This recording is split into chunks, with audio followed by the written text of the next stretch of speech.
The evacuation sirens wailed through Outpost Zenith, their piercing cry echoing off the crystalline architecture of the Zintheri colony.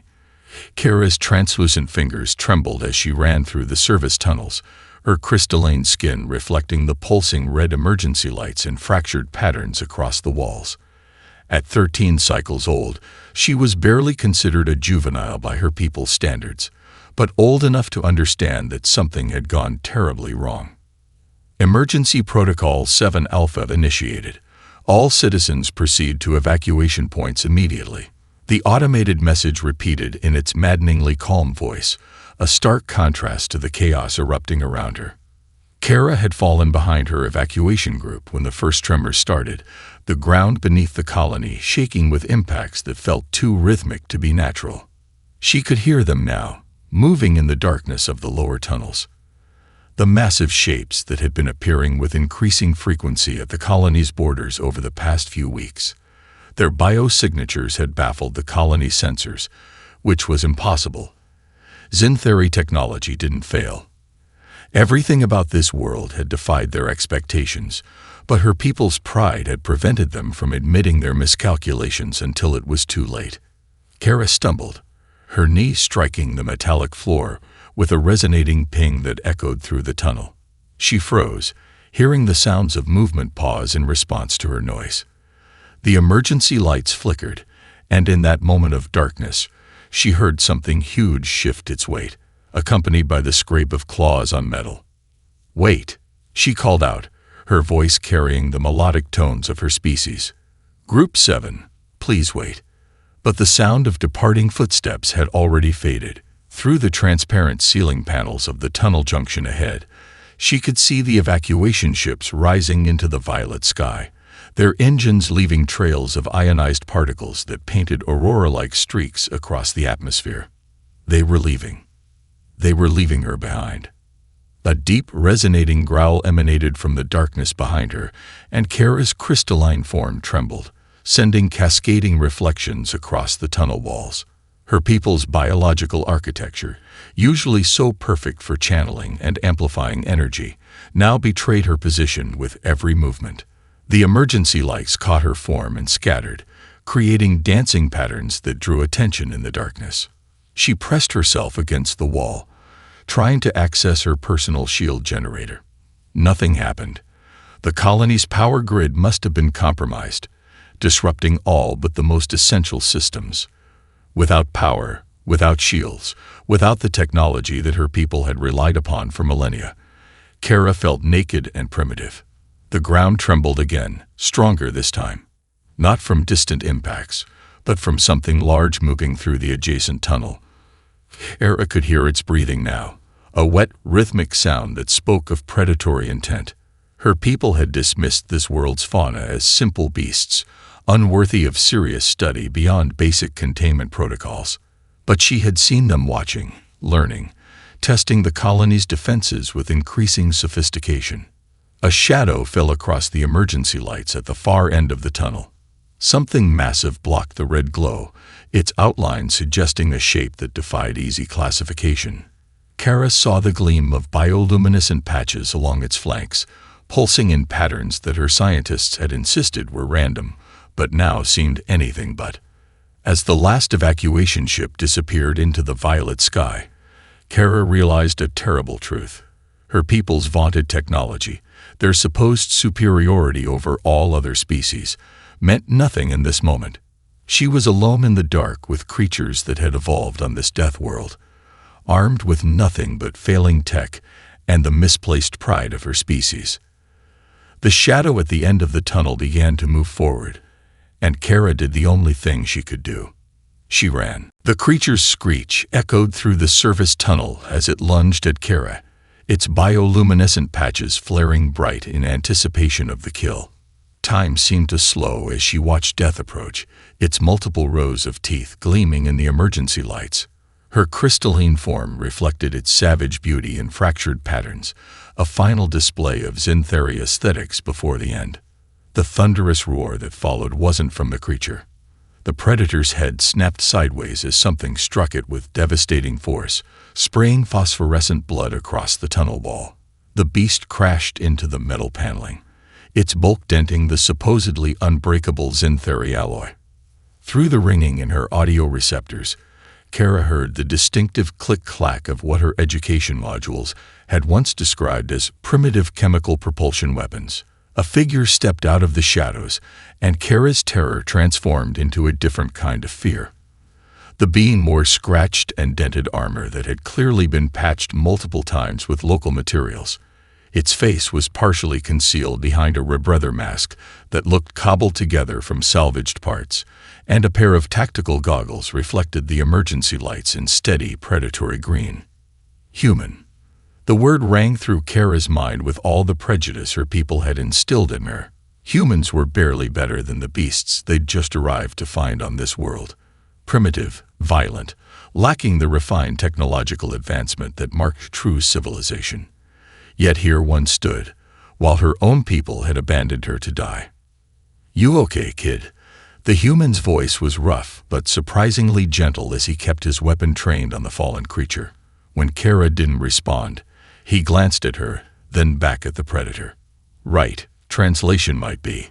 He fumbled with a device on his belt, and suddenly his words processed properly in her audio centers. "Can you understand me now?" Kara managed a slight nod, her crystalline form still trembling. "Name's Marcus Chen. I'm guessing you got separated during the evac." He moved forward carefully, checking the creature for signs of life. "This one's dead, but its death throes will attract others. We need to move." As if to emphasize his point, answering calls echoed through the tunnels, closer than before. The human's posture shifted subtly, and Kara realized he was reading the acoustics of the space, using the echoes to track movement. It was a technique that shouldn't have worked, shouldn't have been possible without proper sensor arrays and computational assistance. Kara's voice failed her. Speaking to a human went against everything she'd been taught. "I cannot accept assistance from." A deeper roar cut through the tunnel, and Marcus's head snapped toward the sound. "Listen, your people are gone. The colony's power grid is failing, and these tunnels will be overrun in about 10 minutes. You can either come with the primitive human who just saved your life, or you can take your chances with the locals. Your choice, but make it fast." The sounds of movement grew closer, accompanied by the clicking of claws on metal and the low-frequency rumbles that Kara had learned meant pack coordination. Her gaze darted between the human and the darkness beyond him, weighing impossible options. Another screech echoed through the tunnel, much closer this time. Marcus raised his weapon and fired twice more into the shadows, earning a pained howl and the sound of retreating footsteps. He ejected something from the weapon. A spent cartridge, Kara realized, remembering her xenohistory lessons, and smoothly inserted a fresh magazine. "Last chance, kid. These tunnels are death now, and I've got a secure location, but we need to move. Now." Kara looked up at the transparent ceiling panels, at the violet sky where the last traces of her people's ships had vanished. In that moment, she made a choice that would forever change her understanding of what truly defined civilization. She followed the human into the darkness. The environmental monitoring station crouched in the shadow of a massive rock formation, its exterior designed to blend seamlessly with the crystalline outcroppings that dotted the landscape. Kara watched as Marcus methodically sealed the entrance, using materials that her people would have considered primitive. Metal bars, composite plates, and what appeared to be locally harvested resin. "Your barriers," she said, trying to keep the disdain from her voice. "They seem inadequate." The word felt diplomatic compared to what she really thought. Marcus chuckled, continuing his work. "Sometimes the simplest solutions are the most effective. Your people's energy shields were impressive, but they needed constant power. These," he knocked on the hardened resin, "will keep working even if everything else fails." As if responding to his words, the station's lights flickered and died, plunging them into darkness.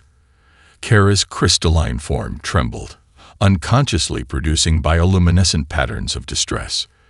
In the pale blue light of her own fear, she saw Marcus calmly reach into his pack. "Watch this," he said, pulling out a small metal container. His movements were practiced, almost ritualistic, as he arranged what looked like processed plant matter and mineral components. Kara was about to question his actions when he struck something against a rough surface, and suddenly, fire bloomed between them.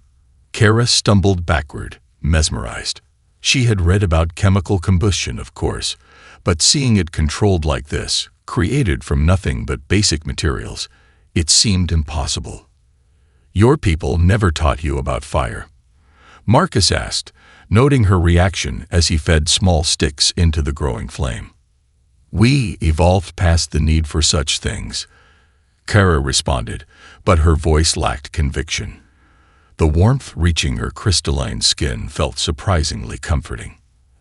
Outside, a chorus of hunting calls rose into the darkening sky. Kara recognized at least 3 distinct predator species coordinating their efforts. The sound made her crystal structure resonate with primitive fear, but Marcus seemed almost studious as he listened. "They're establishing hunting territories," he explained, pulling out a worn datapad covered in handwritten notes. "Been studying them for months. The big ones, what you call apex-class predators. They're way smarter than anyone realized. They don't just hunt, they strategize." A particularly loud roar shook dust from the ceiling. Kara huddled closer to the fire, watching shadows dance on the walls. How do you survive here? Without shields, without proper defensive systems." Marcus looked up from his notes, firelight reflecting in his eyes. "Humans spent thousands of years as prey species before we became apex predators ourselves. We learned to understand our environment, to think like our hunters, to use what's available." He reached into his pack again, pulling out some kind of preserved food. "We learned to survive not by dominating our environment, but by becoming part of it." Kara watched as he prepared their meal using nothing but fire and basic tools. Her people would have synthesized nutrients in sterile conditions, yet the aroma rising from his cooking made her realize how long it had been since she'd eaten. As the night deepened and the hunting calls grew closer, Marcus taught her the basics of fire tending, how to move silently, how to read the shadows for signs of movement.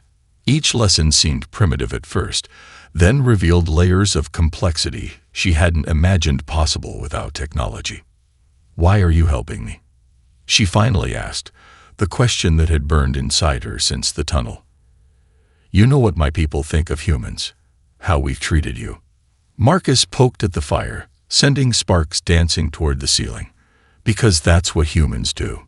We help people, even when they don't think they need it." He looked at her directly. "And because surviving here isn't about having the best technology. It's about understanding that sometimes the difference between life and death is having someone at your back who knows how to light a fire in the dark." A massive shape moved past one of the station's sealed windows, its bioluminescent patterns pulsing in hunting mode. But Kara found herself studying the fire instead, wondering what else her people had forgotten in their rush to evolve past their origins. Dawn broke over the monitoring station, painting the crystalline rocks in shades of violet and amber. Kara watched Marcus move through the shadows of the outer perimeter, his movements fluid and precise. He didn't walk so much as flow, each step placed with deliberate care, his body adapting to the terrain in ways that seemed impossible for a primitive species. "They're getting bolder," he whispered when he returned, his voice barely audible above the wind. The evacuation ship's energy signatures did something to them, changed their hunting patterns. Kara's crystalline form dimmed slightly at the mention of the evacuation. "Our ships use quantum fold drives. The energy output is significant." She paused, processing the sudden realization.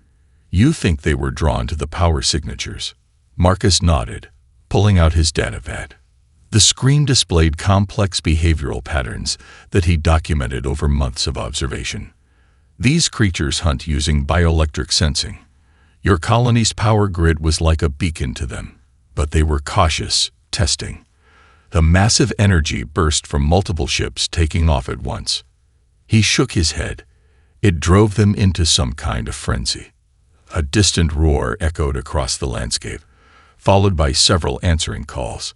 Kara could distinguish at least 7 distinct voices, all closer than they had been the previous night. Her audio receptors picked up subtle harmonics in their calls that she'd never noticed before. "They're coordinating," she said, surprised by her own certainty. "Watch." Marcus pulled her to a viewing port, pointing to a massive shape moving between the crystal formations. The creature's bioluminescent patterns pulsed in complex sequences, and another beast responded from a different direction with matching signals. "It's not random," Hera breathed. "Those patterns, they're communicating." "Your people's sensors classified it as instinctive bioluminescence," Marcus explained, making notes in his pad. "But look at the complexity of the sequences. They're using the crystals in the environment to amplify and relay their signals. The whole landscape is their communication network." Something large moved past their window, its massive form barely visible in the morning mist. Marcus pulled Kara back from the viewing port with practiced ease, his movements completely silent. They held still, barely breathing, as the creature paused. Its bioluminescent patches flickered in a pattern that made Kara's crystalline structure resonate uncomfortably. The sensation reminded her of our tech, she whispered once the creature had moved on. "The patterns, they're similar to how we use crystalline matrices for data transfer." Marcus's eyes widened slightly. "That's why they were drawn to your colony. Your technology speaks their language, but the evacuation surge was like a massive scream in their network." And now, he checked readings on a jury-rigged sensor array. "They're organizing, all of them. Different species, different territories, all moving together." Another series of calls echoed across the landscape, closer still. Kara watched as Marcus consulted his maps, his expression growing grave. "They're not just hunting anymore," he said, pointing to movement patterns he tracked. "Look at their formations. They're herding any surviving colonists or settlers into killing zones, using the crystal formations to coordinate their attacks." Kara's form pulsed with anxiety. "How can you possibly stand against creatures that hunt like this? That can coordinate across entire territories." Marcus's lips curved in a slight smile. "Same way humanity survived Earth's prehistoric predators. We learn. We adapt. We turn their strengths against them." He pulled out his weapon, checking its ammunition. "And sometimes, we have to beat them at their own game." A massive impact shook the station, and emergency lights flashed across the sensor array. Through the viewport, Kara saw something that made her crystalline structure pulse with terror. Dozens of bioluminescent patterns, all pulsing in perfect synchronization, creating a network of light that spread across the entire visible landscape. The hunter-killers of this death world weren't just coordinating anymore. They were unifying. Through the cracked display of a salvaged Zintheri communication terminal, Kara's trembling fingers decoded the encrypted transmission. Each line of text made her crystalline form pulse with increasing distress, sending fractured light patterns across the monitoring station's walls. "This can't be right," she whispered, rechecking her translation. "They wouldn't. They couldn't." Marcus looked up from his makeshift barricade, his expression grim in the dim emergency lighting. "What did you find?" Kara's voice carried the harmonic undertones of deep emotional distress. The evacuation wasn't an emergency response. It was planned. The Council knew about the Predator's reaction to our quantum drives. They knew what would happen when all ships launched simultaneously. Outside, another coordinated hunting call echoed across the landscape, closer than ever. Marcus moved to the terminal, scanning the alien text. What else? They saw it as an opportunity. Kara's voice cracked. To cleanse the planet of primitive settlers. The predator swarm would eliminate all remaining humans and other lesser species. A regrettable but acceptable outcome, they called it. Marcus absorbed this information with surprising calm, though his hands tightened on his weapon. Your people deliberately triggered a death swarm to eliminate us. Not my people, Kara said firmly, her crystalline structure briefly flaring with intensity. Not anymore. A massive impact shook the station, and both of them froze. Through the viewport, they watched a scene that defied explanation. Hundreds of bioluminescent patterns moved through the crystal formations, but something was different. The patterns weren't just coordinated, they were evolving. "Marcus," Kara called, her voice tight with fear. "Look at their movement patterns." He was already recording on his datapad, his expression shifting from scientific interest to concern. "They're not just hunting anymore. This is something new." The creatures moved with impossible precision, their massive forms weaving through the crystal formations in complex formations. Their bioluminescent signals had synchronized into a single pulsing network that spread across the visible landscape. "It's like they're..." Kara searched for the right words. "Like they're becoming one entity." "A neural network," Marcus breathed, revelation dawning. "Your ship's energy burst didn't just drive them into a frenzy. It forced them to evolve, to unite. They're forming a collective consciousness, using the crystal formations as synaptic pathways." Another impact rattled the station's walls, and part of the ceiling collapsed inward. Through the gap, they could see the violet sky darkening with storm clouds. No, not clouds. Creatures. Flying predators were joining the swarm, their bioluminescent patterns synchronizing with those below. "We need to move," Marcus said, already gathering essential supplies. "This station won't hold much longer." Kara clutched the terminal, her form radiating distress patterns. "Where can we go? The swarm is everywhere. Even if we survive, how many others will die because of what they did?" Marcus paused in his preparations, studying the station's power readings. Something in his expression changed, the look of someone forming a plan that he knew he wouldn't survive. "Maybe we can't stop them," he said slowly, "but we might be able to disrupt their network. Your people's tech triggered this evolution. Maybe we can use it to break their connection." "How?" Kara asked, hope and fear mingling in her voice. Marcus pointed to the station's backup power core, a miniaturized version of the same quantum technology that powered the evacuation ships. "If we overload it in the right way, create a targeted electromagnetic pulse, it would disrupt their communication network," Kara finished, understanding dawning. Then she realized the implications. But at that energy level, the radiation, whoever triggers it wouldn't survive. Another impact shook the station, and through the growing gaps in the walls, they could see the swarm converging. The unified consciousness of an entire world's apex predators, driven to evolution by betrayal, now moving with singular purpose. Marcus checked his weapons one last time, his expression set with quiet determination. "Then we better make it count." The monitoring station's basement hummed with salvaged equipment as Marcus stripped down the quantum core, his hands moving with surprising precision across technology that should have been far beyond his comprehension. Kara watched in fascination as he repurposed crystalline matrices meant for power regulation into something entirely new. "How do you even understand our technology?" she asked, passing him a modified power coupling. "The principles behind quantum manipulation are complex." Marcus grinned, splicing alien circuitry into his jury-rigged device. "Humans have a talent for figuring things out. We see something work, we take it apart, we learn. Your people built beautiful machines, but they forgot the joy of discovery." A distant boom rattled dust from the ceiling. The swarm was systematically destroying every structure in their sector, learning from each demolition. Kara's audio receptors picked up the changing harmonics in their calls. They were adapting their tactics with each success. "Stay low," Marcus whispered, guiding her into a shadowed alcove as a massive form passed overhead. Through the basement's crystal viewport, they watched bioluminescent patterns pulse in complex sequences. They're mapping the station's structure, looking for weak points.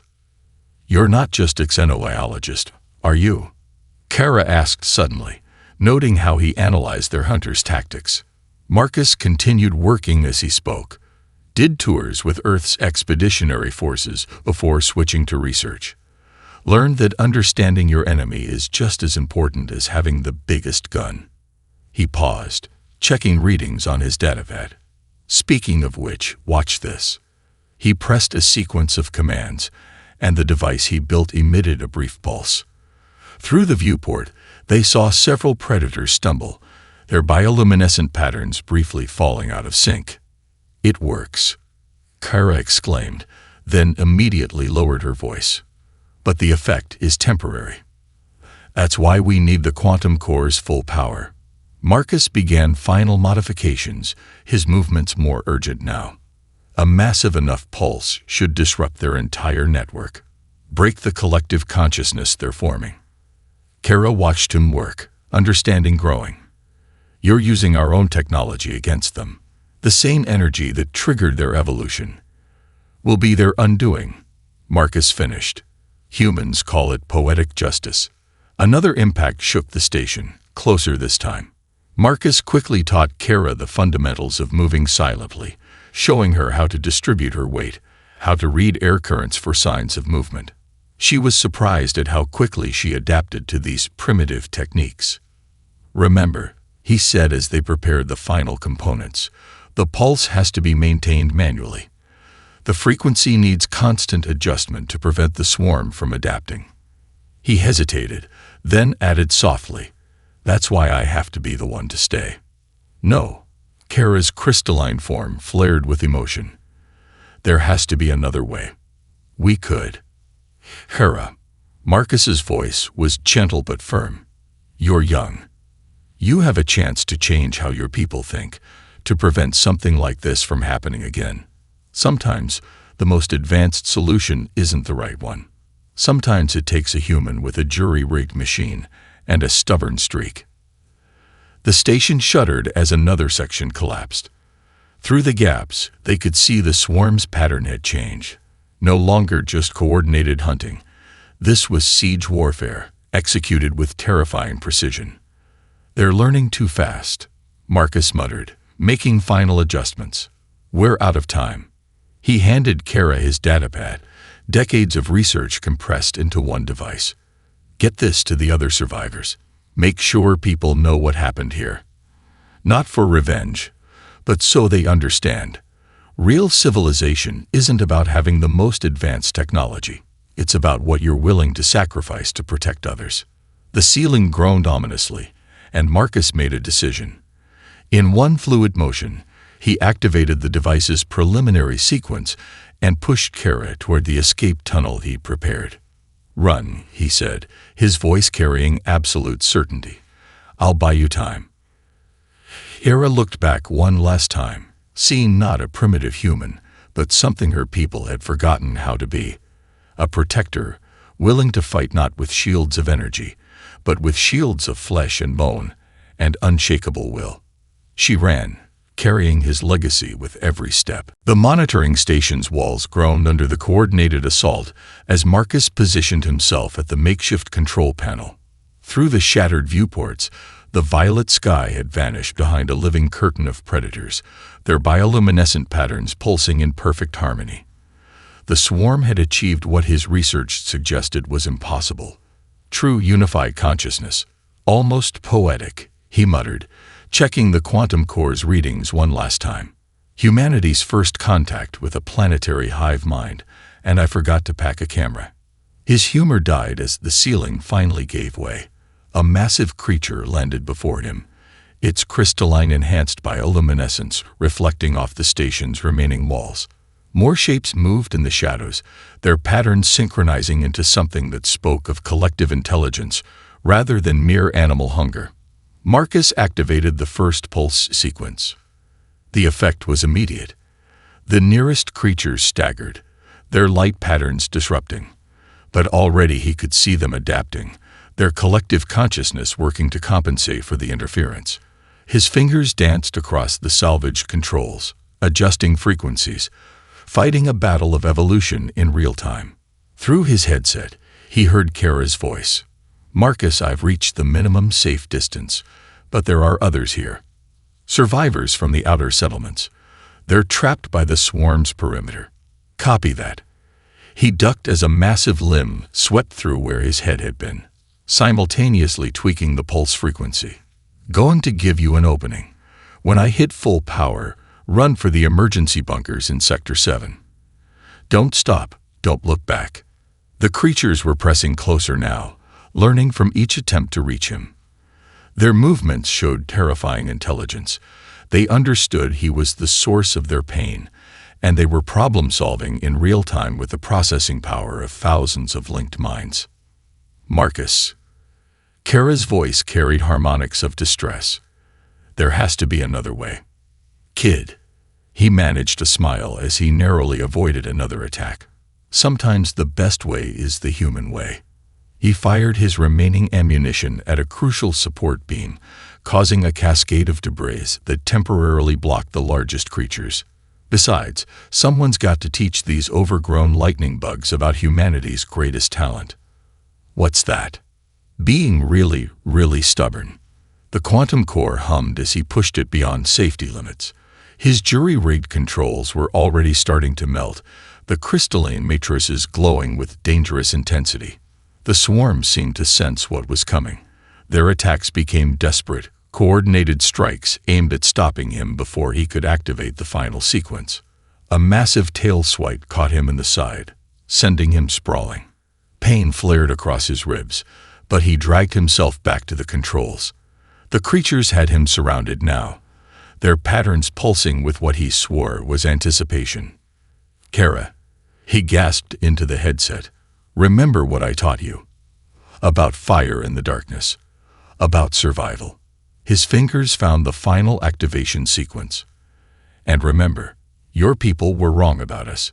Humanity didn't survive because we were stronger or smarter." The largest predator reared up before him, its bioluminescent display reaching a blinding intensity. The entire swarm moved as one, preparing for the kill.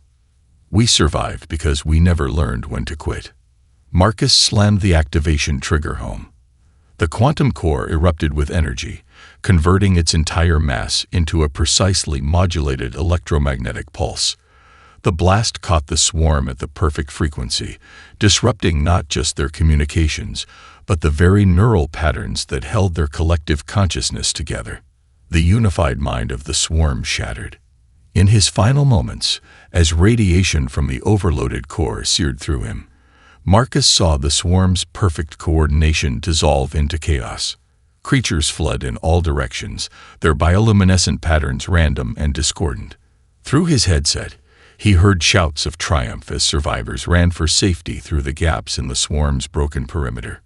"Run," he whispered, though his headset had already melted. "Live. Learn."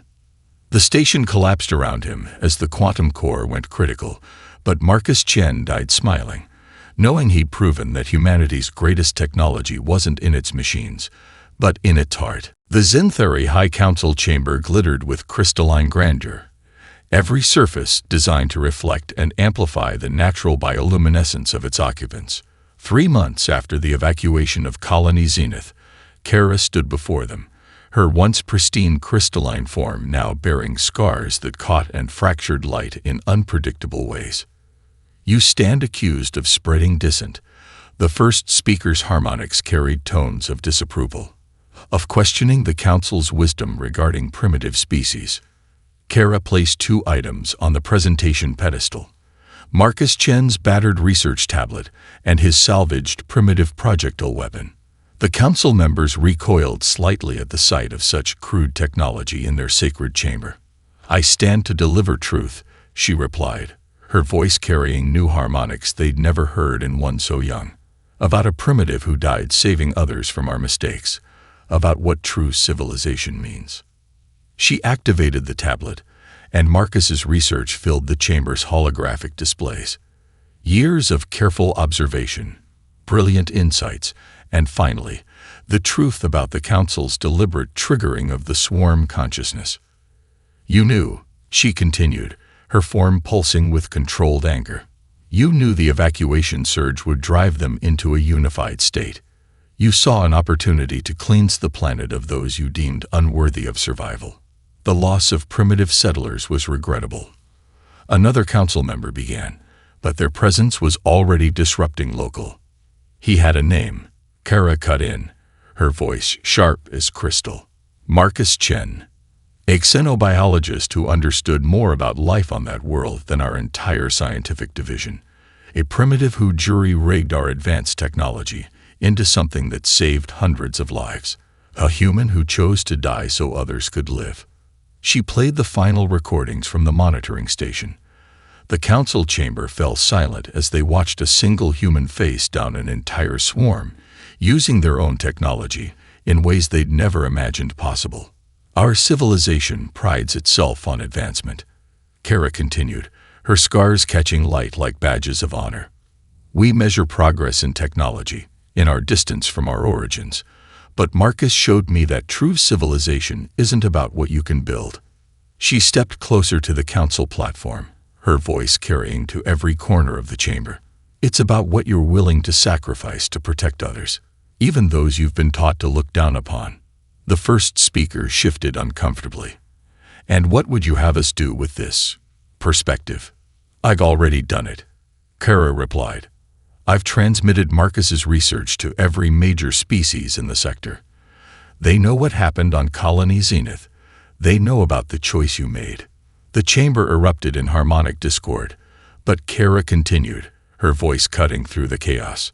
But I'm also offering you a chance to change, to honor the sacrifice of a primitive who proved more civilized than we were. She presented a document, the Chen Protocol.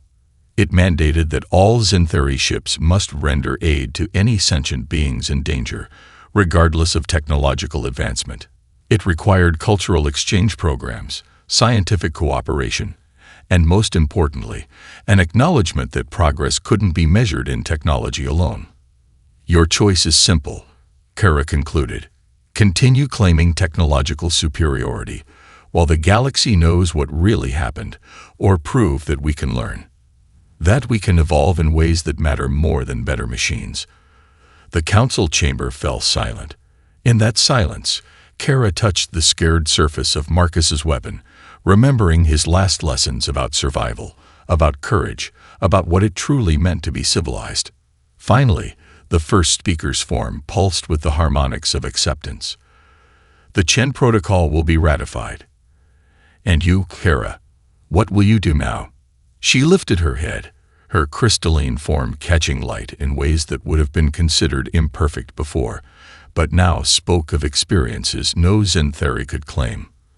I'm going to teach, she said, about fire in the darkness, about survival, about a human who taught me that the most primitive thing any species can do is forget how to care for others. In the years that followed, the Chen Protocol became more than law. It became a philosophy that transformed Zentheri society. And in the darkness between stars, their ships now carried a new symbol, a simple flame, remembering a human who died to light the way forward.